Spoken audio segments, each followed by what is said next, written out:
What's up, you guys? Welcome to Fightful, here with a name you know. You've known him as Cameron Grimes. You know him again as Trevor Lee. You're going to see him this weekend at MLW, New York City. Man, Eric Bischoff's got a one shot coming up. I know he's been promoting a lot, but man, we got plenty to talk to Trevor about. How you doing, man? Doing good, man. I'm excited to be here. Thanks for having me, Sean. We were just talking about our AFC North rivalry. Not much of a rivalry this year. It's tragic. I mean, you guys did put up like 940 yards against us or something bizarre. I'm very excited to see Hard Knocks with the AFC North this year. Yeah, that's going to be excited. really fun tonight. Yeah. But we've got MLW One Shot, Eric Bischoff hosting the show. Do you have much interaction ever with Eric Bischoff? No, I've actually never met Eric Bischoff before, but he's definitely a very polarizing character, and he's going to be bringing a lot of eyes to what MLW is doing Thursday night, a free YouTube event. So whoever can bring the most eyes to it is going to be great, and so it'll be very interesting to meet Eric and see how that goes. But hopefully he doesn't hate me too much. For some reason, I've escaped his wrath. He likes me okay. He's got some very, very wise input. But were you surprised when you saw his involvement in this? Obviously, you got guys like Paul Walter Hauser on the poster and stuff like that. So clearly, MLW is going all out for this one. Yeah, definitely, because I hadn't really seen much of him in recent, and then he shows up announced for MLW, and then he showed up on NXT. You know what I mean? So I guess he's getting around now. So not just MLW. I know you had appearances recently at Maple Leaf Pro, which I thought came off looking really great. I thought that it was a wonderful introduction to that program. How was that experience for you? Because a lot of people looked at it and said, "Looks like Canadian TNA." Right. And Scott D'Amore is very professional, right? Like he's a very good businessman, and he knows how to promote, and he knows how to get people in the building to watch whatever product that he is promoting. So it very much was like a Canada TNA show. It was a lot of the same crew that I've worked with before. So it was cool to see a lot of those same guys, and then a lot of new talent. Some New Japan guys that were on the show that that I've never got to meet or work with. So it was really cool, and I really hope that Scott can get more out of that Maple Leaf, because it's always good to have more options out there. So I know that obviously you were supposed to make your MLW debut a couple months ago. That got pushed back, unfortunately. Man, a slapper of a match scheduled against Dijak, another guy I know pretty well. Like, how did the first introduction to MLW, either be it Court Bauer, MSL, like who made that introduction? Sean, I really wish I had that answer for you, but that would be a better answer for my agent. Okay. So I'm not exactly sure who reached out, but I know that that first match would have been incredible, right? Me and Donovan Dijak, what a match to debut and really show people what I'm capable of doing, because he's such a maniac. Any match that you see out of Dijak, you don't know what can happen, right? Because for a man his size, he's absolutely bizarre. And honestly, I'm kind of happy that match didn't happen.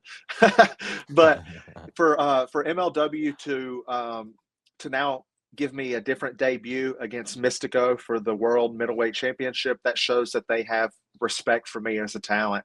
And in the past few years, that's all I've really wanted, is to be able to show that I'm ready for whatever that situation may bring. And I think this is going to be the best opportunity to show that with Mystico. One of the top talents coming out of Mexico, and even a top talent here in America. So the two styles are going to clash great, and I think it's going to be awesome. Yeah, and Dijak ends up facing Riddle, which obviously is going to be a slapper as well. When you're facing a person like Mystico, obviously you face some incredible talent, but he is truly one of one. Like there is nobody quite like him. How do you prepare for something like that? For sure, and this is kind of funny, because one of the first weekends out of being released to WWE, I went to Mexico City with Joaquin Wilde with the LWO, and we did some training in Mexico City.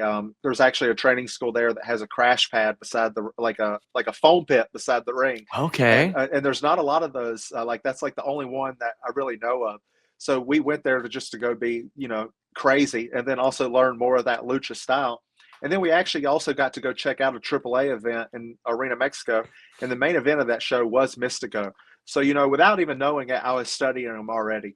And I'm very cultured in all styles of professional wrestling ever since, I started at 14 years old. I watched every single style. And I think that's kind of shown in my like hybrid style that I have.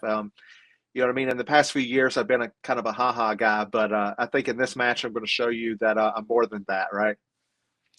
So obviously, we talked about you coming into MLW, and you mentioned an agent. That was refreshing to hear, because I think that agents have been underutilized within the pro wrestling industry for the last couple decades, and now they're becoming more prevalent.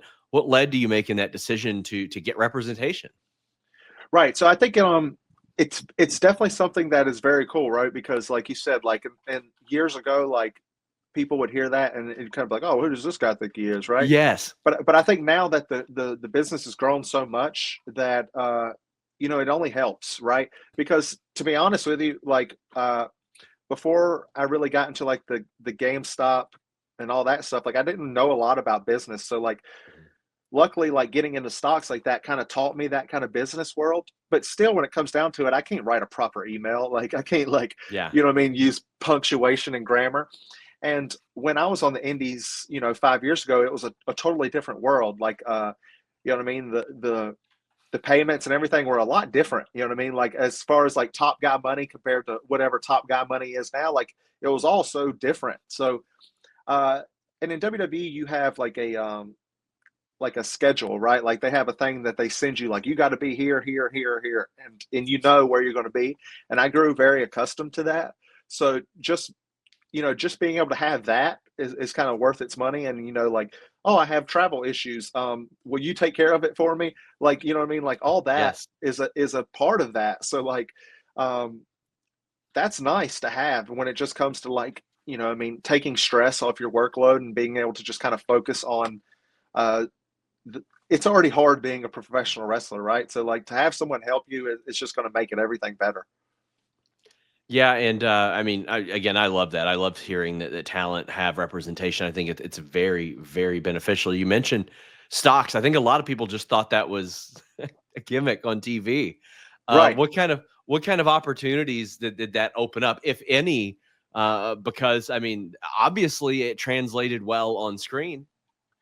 For sure. So like, it definitely just opened up this whole new world to me because, I came from a very poor family, where, struggling paycheck to paycheck. So like when I left my home after graduating high school to go become a professional wrestler, like full time, I didn't have any money. I didn't have a savings account. I didn't have any of that. Right. So it was just kind of like paycheck to paycheck. So then the luxury of working for WWE is that like the paycheck comes every week. You know what I mean? There is no delay. There is no nothing. You know what I mean? It's coming every single week.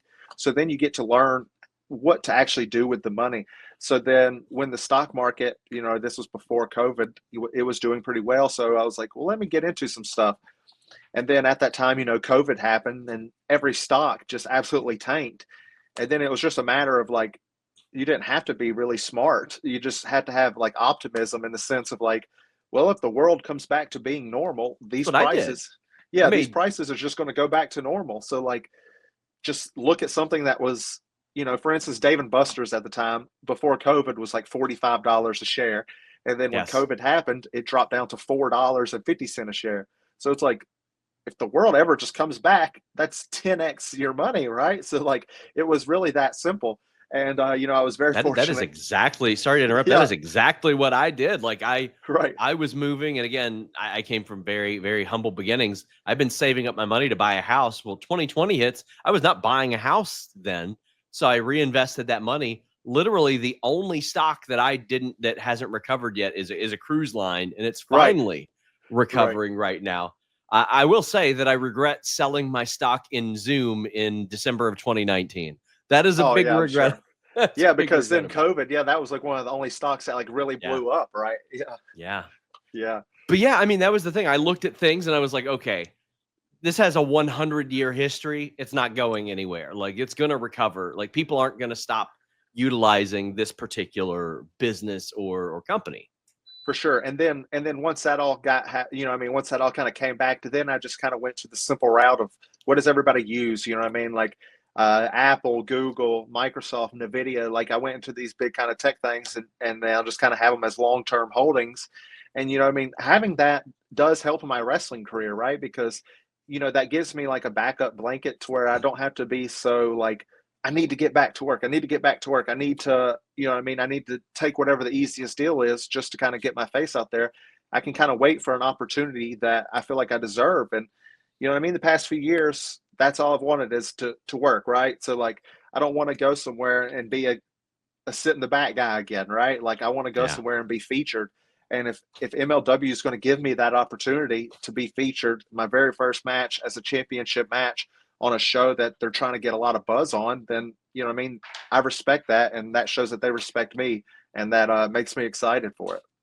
How was that for you to go from prominently featured to rarely featured? Yeah, you know what I mean? It definitely is hard, right? Because every person I talk to, every the top wrestlers and even people in the back liked me and told me that I was good and told me that that I had that talent to be able to showcase it. So then it was like, okay, well, if I'm being told that, then let me show that, right? So like, it was frustrating, and you hear it all the time of, well, you're getting paid, why don't you just shut up? Like that. I thought that could be the case, right? When I was poor, I thought that could be the case, but at the end of the day, I'm just, if you want to use the word mark, right? At the end of the day, I'm the biggest mark. And like I got into this business because I loved it and I wanted to do it. I didn't want to just get paid to do it. I want to do it. And so, yeah, it did frustrate me. I know one of those guys backstage that was pulling for you was a fellow by the name of Shane Helms, because I had a podcast with him, gosh, almost 8 years ago. And weekly we would talk about, he would rave about you. He was managing you at that time. And this is a guy who has quite literally done everything in wrestling: singles, tag, trios, heavyweight, cruiserweight, serious, comedy. He was an amateur wrestler. He knows MMA. So he's got a pretty good eye for talent. So I was not surprised when you blew up the way that you did, hearing Shane Helms speak on you that much. What was that like working with him and then going to WWE where he is a producer now? It was absolutely incredible. Shane has done so much for my career. Like you said, and TNA, when I first got to work with him, that's where he, started to really become a producer. That was his first shot being a producer, was in TNA at that time as well. So it was cool that and like I said, at the time I was very poor, and he would get a free hotel room and he would let me stay with him because, it would save all the money that we could. And then I would get to hang out with him and get to hear those stories and get to hear his knowledge. So then to be able to meet back up in WWE was so cool because he didn't stop lending that hand. The last thing that I did in WWE, to me, that was the absolute coolest, was Shane was actually, Logan Paul's kind of handler. Yes. And so when he would go to help him, Shane's not taking bumps anymore. Of course. He'll talk his trash, but he ain't taking the bumps no more. He's right? very good at it, though. Right. He's very good at talking that trash. So when he needed a guy to be that bump dummy, you know what I mean? He requested me to do that. So I got to be a part of, that learning process, that producing process of watching him call those matches, those big Logan Paul matches. And, the last match that I got to be a part of was the Logan Paul, Kevin Owens, Randy Orton match at WrestleMania. So to be able to sit there and kind of shadow and, legends like that call a match for WrestleMania, the biggest show of the year. And, it's incredible, right? So that was very cool, being able to sit in Gorilla while that match is going on and hear spots that I got to help with, get the reactions that we thought they would get on that stage. It was very cool. So it was a very big high. And then, 2 weeks later, I get the call that they're releasing me. Right. So I have, a lot of energy that I want to show that I can use. Right. So one of the things that caught people's attention when you left, you got your hair cut. Right. I love it. It was a new look or a reinvention. What was the line of thinking there? Was it as simple as it was time for a change? Right. Yeah. So, in WWE, you have to get everything approved. And like, the past year and a half or whatever, like I'd been mentioning it, like talking about getting the haircut, but it was always like a haha, it was never like, yes, you can do it. Yeah. So then when WWE released me and now no one's telling me what to do, I was like, I had my little Britney moment, and it's like, let's do it. Let's change it up. And, you know, then I realized, now that, we do the meet and greets and I run into a lot of people, um, they say, "Yo, you look so great now," and it's like, how many times could I hear that before I'm like, man, I must have looked really bad before, right? And it's hard because I do have people that come up and they're like, "Hey, it's Cameron Grimes here," and it's like, "Hey, nice to meet you, brother," because it is so much different than how the character Yes. looked. But I had always tried to look like that, to look older, because I'd started so young. Like when Shane was talking about me, then I was 21 years old. Oh, I was So I was shocked to find out how young you were. I couldn't right. believe it when he told So me. I was trying to look as old as possible because I wanted to, look like a man and be seen as a man and not as a boy. And now that I'm getting to the age, 31, I want to be seen as a kid again. You know what I mean? I don't want to look as old and haggard as I did. And, so I do like it. I do like it. And, it's going to take some time for, the fans to kind of see that again because, WWE has such a big outreach. You know what I mean? I'm doing indie shows now with a few hundred to 1,000 people. That's a lot different than 700 to 1.3 million a week, right? So like it does take a time for them to catch back up with the new look, but I think a lot of people do like it as well. So I will remember this vividly. You had a match, and one of my catch wrestling coaches watched it and said, "Let's go train, man." And it was a 70+ minute match, and I remember uh, you had like maybe a couple weeks before that. It was like a 5 or 6 way that went that long, and then it's like no one-on-one, 70+ minutes. Like the next level conditioning that's got to take to do something like that knowing that you're going to go that long, how do you physically and mentally prepare yourself for a situation like that? Because I mean, that was such like a thing where I remember it was being talked about on Twitter and everything. It was a big Right. moment. Yeah. So I was very fortunate that with CWF Mid Atlantic in Burlington, North Carolina, that I had a home that believed in me and trusted in me to just be able to try whatever I wanted to try. Right. And we had something very special there with that Mid Atlantic style. We had fans that were there every single week. We ran 2 times a month, and we had the same fans there every single time. And that really makes it easy when they can follow that story and they can get emotionally attached to it. So we had so much story coming into those matches that uh, we really just got to take the time and feed off of those emotions throughout that whole time. And a lot of those guys were my training partners every single day. I was training every single day at CWF Mid Atlantic, so it was nothing for us to be in there and wrestle for an hour with no fans, right? So then to have the fans there and to be able to have the reactions off of it and to get the most out of all those reactions, man, it was just so beautiful. And at the time too, I was wrestling for PWG, so with that, I was able to travel the world and I was able to see all these different styles. I was able to see these wrestlers like Zack Sabre Jr. live and to be able to watch them and how they did these things and then be able to bring it back to that town and then try it myself. So it was just so much fun, man. And yeah, I think the match was an hour and 40 minutes was the longest one we ever did. Oh my God. With Roy Wilkins. And it was a lot of fun, and it's all free on YouTube, so you can go check it out if anybody has any interest in that. But it definitely is like a movie length, so I understand if you don't want to watch it, but it's one of my best pieces of work, and it was before I even got to learn under the best in the world, right? So like, imagine how much better it could be now. So I remember specifically the one with Kane Justice was sort of like your farewell to the Indies. Right. And then you go and you're working over the next couple months and it'd be like a mixed bag because I remember getting like the live event results. Sometimes it'd be like Rick Boogs, who was kind of starting off. But now you look back and it's like, oh, he was working with Steve Macklin. And Swerve Strickland and Kushida and Damian Priest and all these Right. people like that, ascend to the top of wrestling, and you have shown already like you can keep up with anybody in the ring. That's not an issue. What was it like going into that environment with some of those guys who were right up there with you after all this time on the indies and working these 70-minute matches?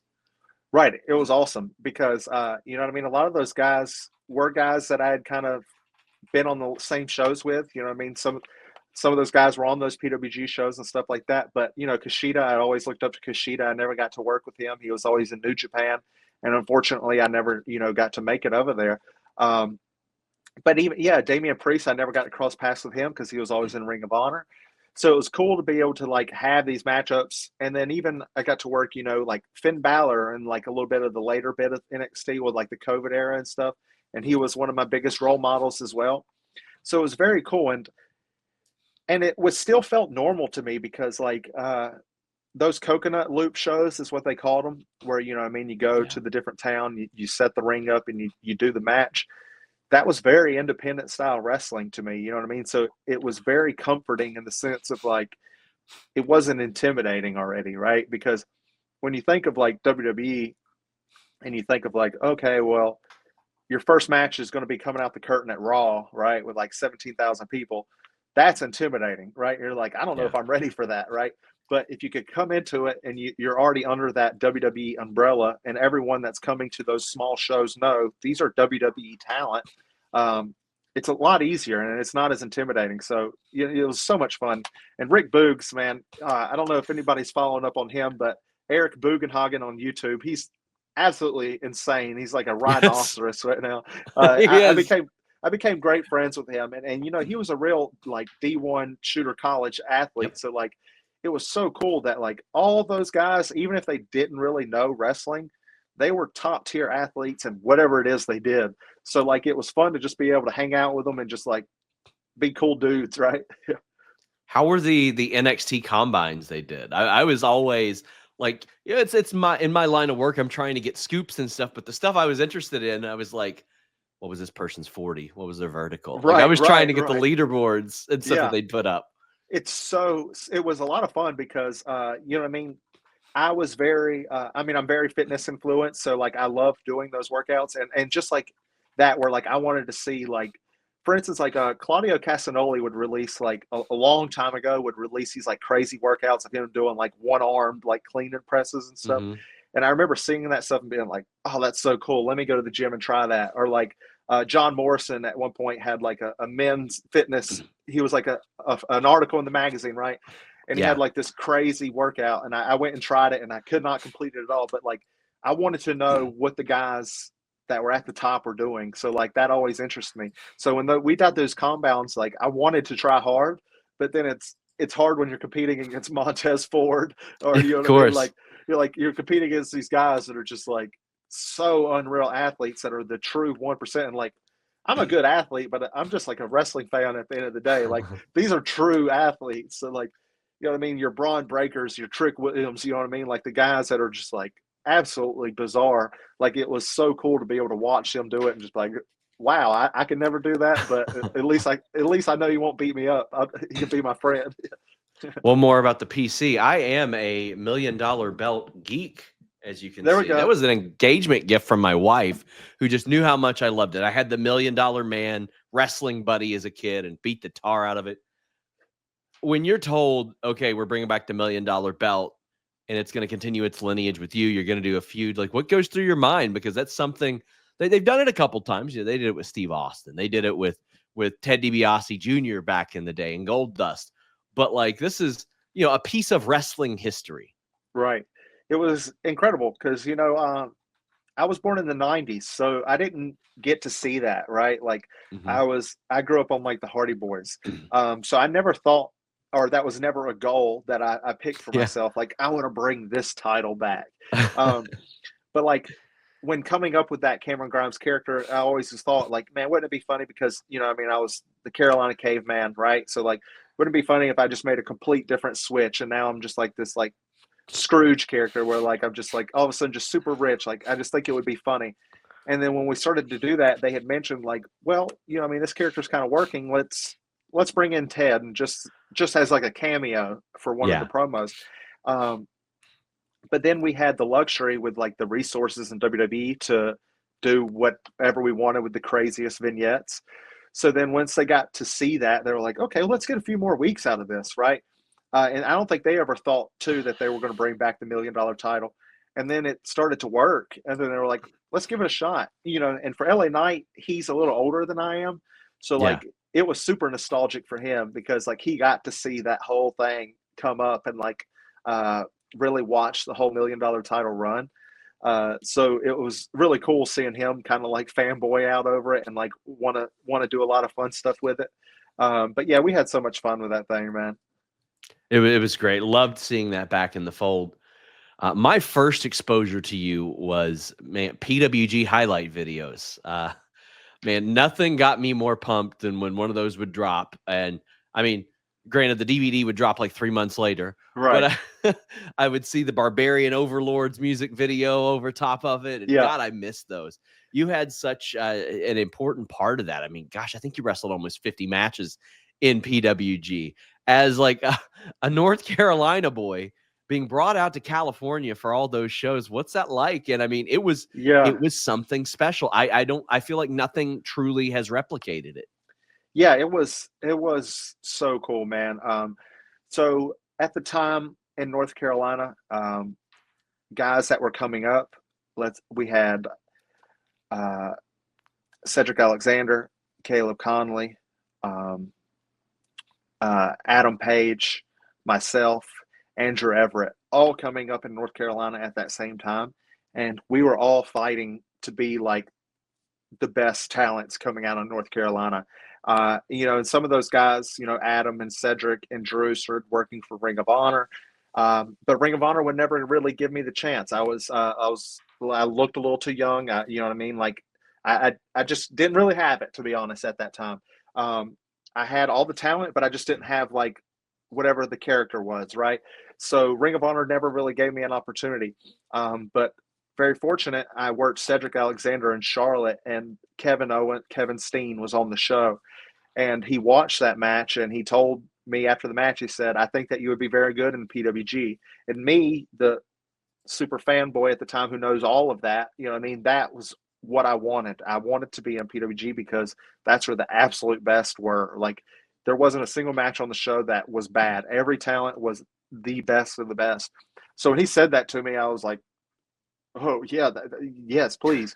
But then I never heard anything from it again. And then like a year had passed, and I get a message from Cedric Alexander, and he's like, hey, man, I need your email. And at the time, no one's asking for my email. So I'm like, okay, here, but I don't know what it's for. And then he's like, this is like a Wednesday. And he's like, oh, I think we're going to be booked for PWG this weekend. And I'm just like, gosh. I'm just like, what? Like, what do you mean? Like, what? Like, Pro Wrestling Guerrilla? Like, I had to make sure it was the right PWG and not like Piedmont Wrestling Group in North Carolina or something. And then, and sure enough, I get flight info, and he's like, don't say anything about this. This is their mystery show. Like, they don't announce any of the matches. Phenomenal concept, by the way. And it's going to be me, Cedric, and Andrew in this triple threat match to start the show. And Cedric and Andrew had already had a little bit of buzz behind them, and like I said, had worked for Ring of Honor, but no one knew who I was at all. And one of the coolest moments was coming out for that first PWG match and getting the "Who are you?" because the PWG crowd was ruthless. If you know what I mean, if you weren't going to be good, they were ruthless. But during that match, there was an earthquake, and no one knew it because the crowd was so hot. And like, that's one of the coolest things that I can remember from that, just being like so taken away by how hot we got the crowd off that first match. And from that moment on, my life completely changed. And like, I remember, that highlight video. Like, I remember going to my frozen yogurt shop that I worked at the time and showing my boss that highlight video and being like, this is what I did. And like, he's seeing like the people like on their feet, like going crazy. And that it was right at that time that I stopped caring about that job. And I mean, then they brought. I mean, I remember that because right after that, they brought you back and you worked the Bucks and Kevin, and then it was Right. Kevin. They brought us right into the mix. And and then I got Kevin's last match before he went to WWE. And then that's really what solidified me as a PWG talent. And then I felt like I was a homegrown PWG guy from 5,000 miles away, right, in North Carolina. It's incredible. Well, they can also see you. All these wonderful people can see you on December 5th against Mystico. Absolutely free on YouTube. I love that MLW is doing this. It is going to be quite the showcase that they've got going on there. Of course, you bring in Eric Bischoff. You're going to get a lot of people interested in that as well. But MLW One Shot. They always bring in incredible talent. They're always looking to do stuff that surprises people. I just think that's wonderful. I mean, you got Ultimo Guerrero against Kojima, Magnus against Titan. You have I love the new CW Anderson with Brock Anderson team. I think that is a phenomenal thing that they're doing there. But Trevor Lee, I want to thank you so much for taking the time. I've got a soft spot for North Carolina. It's like the sister to Kentucky. Every time I go there, it feels like home. I was there this weekend for WrestleCade, actually, and just love that wonderful state. The Baltimore Ravens, not so much. Yeah, unfortunate for you. Well, until next time, my friends, check out MLW One Shot this Thursday on YouTube. We're out. There's no sponsor that I use more while I'm awake than NordVPN.com/Fightful. Man, this is like the Swiss Army knife, the multi-tool of applications. It does a little bit of everything. You always get a great deal at NordVPN.com/Fightful. You can listen to your favorites abroad. You can shield your data from snoops and criminals, protect yourself on public Wi-Fi, and it works on all your devices and operating systems. It doesn't end there. Change your virtual location and then get pay-per-views at a much more affordable price, TV services at a much more affordable price. You got a password manager, a file encryption tool, threat protections, and on top of that, 24/7 tech support. So if for some reason you don't know exactly how it works, NordVPN.com/Fightful will help you learn how to do it. Check it out, NordVPN.com/Fightful.